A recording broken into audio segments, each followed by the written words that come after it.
Welcome back. I'm Chip. That's Davis. Let's bring in Jason Tatge. Jason is the CEO of Farmobile. Jason, how you doing today, buddy? I'm doing really good. Really good. Good. It's time for our second Pro Farmer Harvest Report that is powered by the Farmobile Index.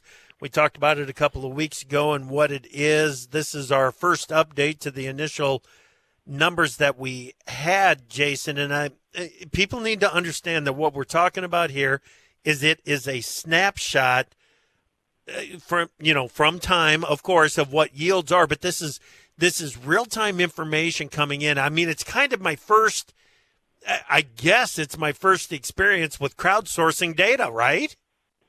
Yeah, it's this is as of the reporting midnight on the 7th, so we're going back a couple of days, but as of midnight on the 7th, these are the real yields that were coming in from fields across the country.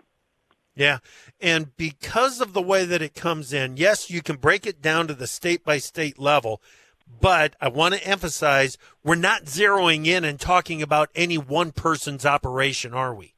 That's correct. The way to look at this is acres that are reporting, and the boundary that we are using is the entire state.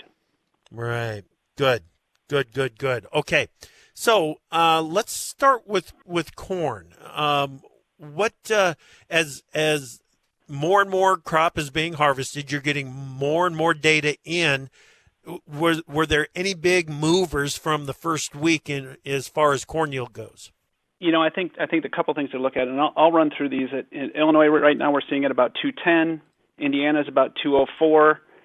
Iowa is about 137. So Iowa's come up 5 bushels from what we were reporting last week, but we're still off quite a bit from what the USDA is projecting. The USDA did cut their Iowa average, I think, from 191 to 186 last week, so kind of got 5 on each side of that. But that's one I think we need to keep an eye on. Kansas 138.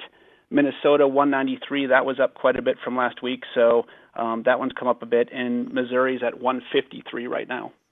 Okay, yeah, some of these areas that we've been talking about with analysts and with producers about that, we went through that dry August, and it feels like in some of the areas they were able to build yield by that third week of August when the team was out on the Pro Farmer Crop Tour.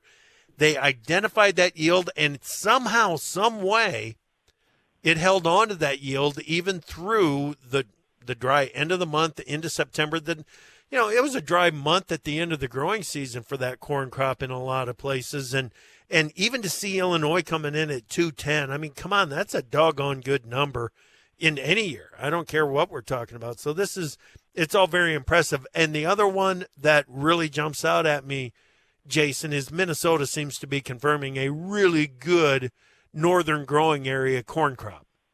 Yeah, that's when we saw the most gain this week, and USDA even raised their numbers there for Minnesota as well, just a couple bushels, but I think that's exactly right. Right. Okay, let's get into soybeans. The first look at soybean numbers coming in. What are you seeing? Okay, so almost every state is reporting better than what the USDA is projecting right now. So if we can keep the prices up a little bit, this might be a decent opportunity. So right now we're seeing Illinois coming in at about 72. We're seeing Indiana at 71, Iowa at 57, Kansas at 60. That's the one that sticks out here. Minnesota 66, Missouri 62, Nebraska 61. So in all of those, early beans are generally thought of to be, normally a little bit better yield. So we'll see next week how we follow this up, but it's a pretty strong first indication. Yeah. Okay. So part of the reason for somebody to join Farmobile and put one of the units in their machine is so that they can get access to this information as it's coming in. Are you seeing any marketing incentives come out of the information that you've gathered so far, Jason?